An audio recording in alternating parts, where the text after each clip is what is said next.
guys, welcome back to my channel, and welcome to a video that has been a very long time coming. It is my next blind date with my bookshelves.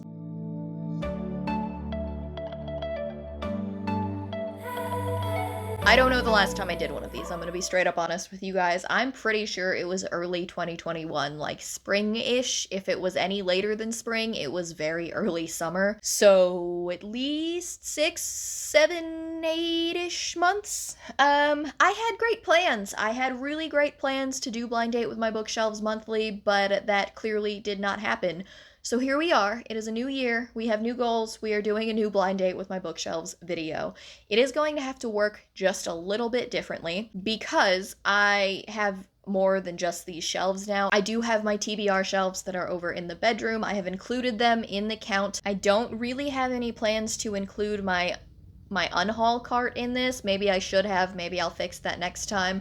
But for this video, when I asked for coordinates on Twitter and on Instagram, I specifically said 1 through 9 because I have 5 shelves here and 4 filled shelves on my TBR shelf, and then 1 through 100, which makes more sense for these than it does for my TBR shelf. We're just gonna have to make do with it though, because I can't think of a different way to do that. If you guys have any ideas though, let me know. So without any further ado, let's just jump right into the coordinates. I did get more than 5 choices for coordinates, so I am going to have to pick through. I'm just going to try and pick evenly, maybe do 2 off of Twitter and 3 off of Instagram, just because I haven't really used Instagram for coordinates before, so I'd prefer to use as many of those as I can. So yeah, let's go. Okay, so the first set of coordinates that I picked on Instagram is from Ray from Bookmark Chronicles, and she chose 7 and 22.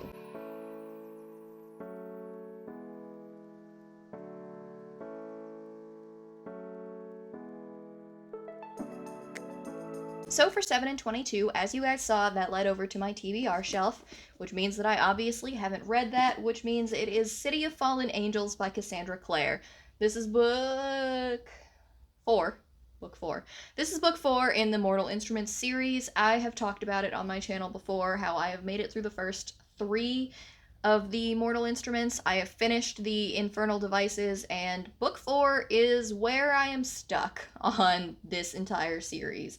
I don't really know what it is. I've heard that the last half of the trilogy gets way better and is an improvement over the first half. Something about this book, every time that I have picked it up to read it, has just not worked for me. I do plan to finish it. I don't know if I plan to do it with the audiobook or what, but it's not like it's very long. All of the Mortal Instruments books are super quick reads. Maybe I just have to push my way through it because I've read this one before. I haven't read books 5 and 6, and I am really looking forward to City of Heavenly Fire. I've heard really good things about it, so it's on the priority list. Clearly, it's on my TBR shelf, but, you know, we'll get there when we get there, I suppose. Obviously, again, I have read it, but I don't remember anything from it, so I don't know whether or not that still counts. That's why it's on my TBR shelf. The next set of coordinates came from A Bag of Lit, also on Instagram, and she picked 8 and 98.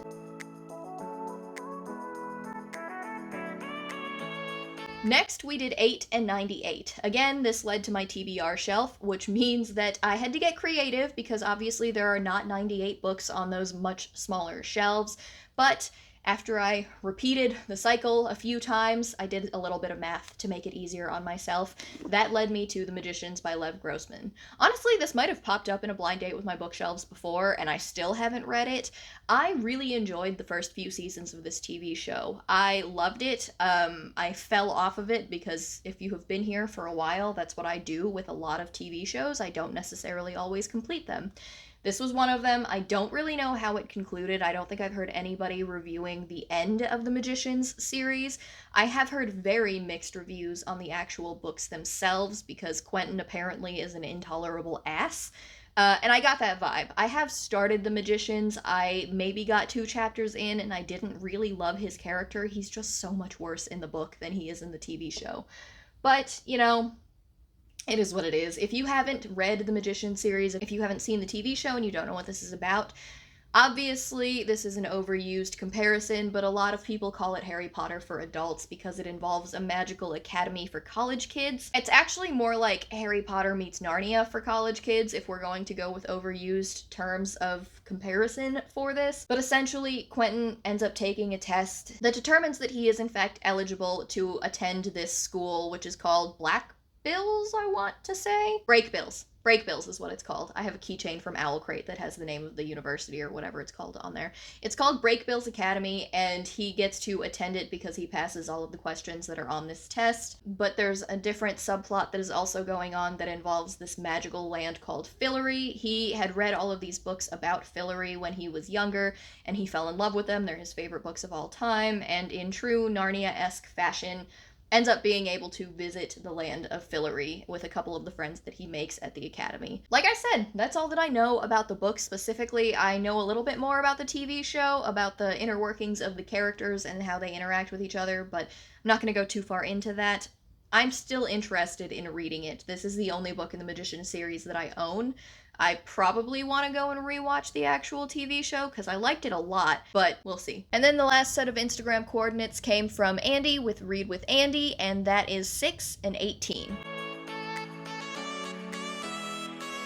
Next up is 618, which again led me to my TBR shelf. This was the top shelf of my TBR, and that led me to Blood of Wolves by Andrzej Sapkowski. This is the next one on the Witcher read-along that I have been doing. I finally finished The Last Wish and Sword of Destiny, and I enjoyed them. I maybe didn't enjoy them as much as a lot of people did.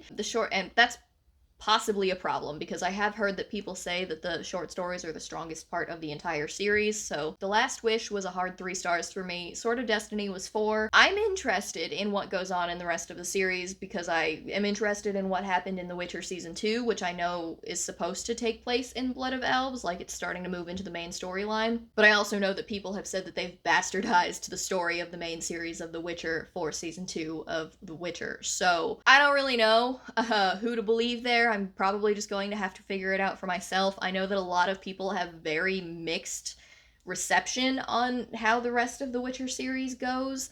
I'm intrigued. I am intrigued because I have played parts of the video game. I really need to play more of the video game, but as it is, that's all I've gotten done. I have watched the first 2 seasons of The Witcher, and I absolutely loved them, both of them. I enjoyed immensely. I made my sister watch them. If you guys have been watching my weekly catch-ups, you know that my sister and I do end up watching a lot of the same TV, Teen Wolf, and so I made her watch The Witcher, and she binged the whole thing in a couple of days, and she desperately wants season 3 now. She's not a very big reader, but she is a big TV watcher. She doesn't play video games at all, so that's probably the only experience she's going to have with The Witcher. I like to have covered all of my bases. I like to read as much of the source material and take in as much of the source material as I can, so here we are with The Blood of Elves. Now moving on over to Twitter, the first set of coordinates came from Chelsea at Chelsea Zhao, and she said 5 and 37. 5 and 37 led me to Honor Bound by Anne Aguirre and Rachel Kane. Now, this is the second book. I think this is a duology. I'm pretty sure. The first one being Honor Among Thieves. It's behind me. It's like right here.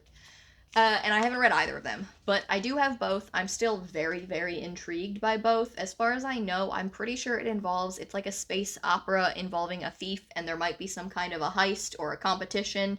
I'm very vague on this, but that's all I've got. Most of the intrigue for me came from the authors. I have talked about how I like Anne Aguirre on my channel before. She wrote the Enclave series, which is also right behind me. It's right over here, which is a YA dystopian kind of zombie outbreak type of situation, but you get into the ins and outs of the why that's not really 100% correct as you read the story. Honestly, it's my favorite YA dystopian. I don't think it gets nearly enough recognition. If you haven't read the Razorland Chronicles, go read the Razorland Chronicles. But obviously, I love Anne Aguirre, as that's one of my favorite trilogies that I do go back and reread from time to time. Rachel Kane, on the other hand, is probably best known for the Morganville Vampires series, but I maybe read a couple of those. What I know Rachel Kane for is actually her Library of Alexandria series, which is a fantastical take on the Library of Alexandria. I don't remember the name of the books off the top of my head. Paper and Fire? something along those lines. I'll pop a picture of it over here so that you guys know what I'm talking about. I read the first couple of those and I really, really enjoyed them. I never got around to finishing the series, and I do want to continue on in that series now. But these two working together and writing a space opera that involves thieves and heists, like, I'm absolutely in, and I am very interested in still reading these. And my last set of coordinates that I chose from Twitter is from Trina, who is at Oh My God Trina, and she picked 4 and 77.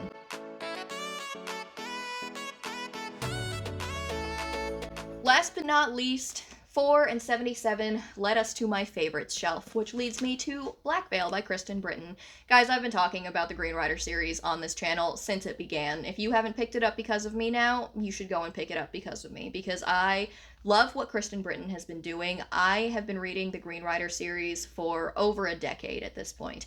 And yes, that is partially because she does take quite a long time in between books, but that doesn't quite bother me because I do have a lot of stuff that I can get to in between, so long as she's not ending things on cliffhangers. Now, it has been a minute since I picked up Black Veil, but this is the 4th book in the Green Rider series, so it does follow Kerrigan, who is a Green Rider. She is a king's messenger that has a form of magic bestowed upon her because of that office that she holds.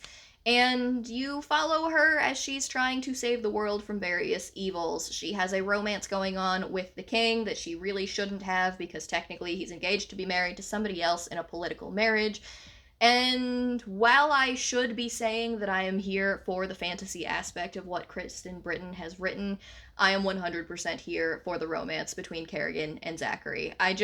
Guys, it's one of those things that you shouldn't be rooting for because it's been taking so long. We're on book like 7 now, I want to say.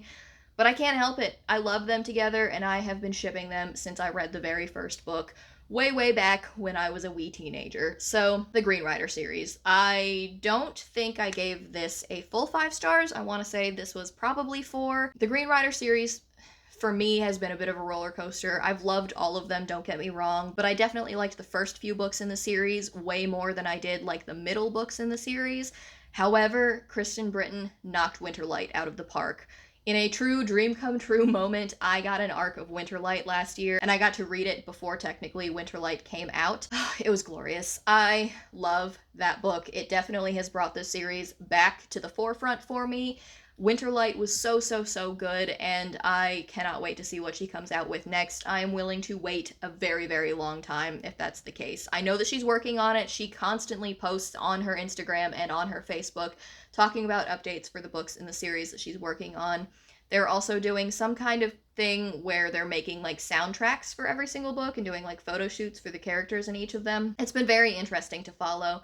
And if my enthusiasm for the Green Rider series has not encouraged you to pick these up yet, I don't know what else will. So go check it out if you enjoy. I mean, it's classic fantasy. I wouldn't say that there's anything new to really be expected out of this. There are some definitely different things that she has done. It's not necessarily the ultimate tropey fantasy, but she has been writing these since the 90s, so you're going to have to expect a little bit of classic fantasy when you go into this. I'm sorry if I didn't get to use your coordinates today, guys. Maybe I will save these and recycle them for a later blind dates with my bookshelves. I'm also looking at you, Z, who deliberately picked 1 and 1 to hit my smut shelf on the top row, but not this time. Maybe next time. Okay, I know, it's been a long time coming, but that was my most recent blind date with my bookshelves. Hopefully I will be doing these more regularly this year. We shall have to see. But that is it for this video today, guys. So don't forget to hit that like button if you liked it, and subscribe to my channel if you want to see more content from me. Down in the description box, you're going to see rep codes for both Hello Lovely Box and Unplugged Book Box, along with links to my Goodreads, my Twitter, and my Instagram, in case you guys wanted to follow me on any of those. But that's it for me today, guys, so I'll talk to you in my next video. Bye!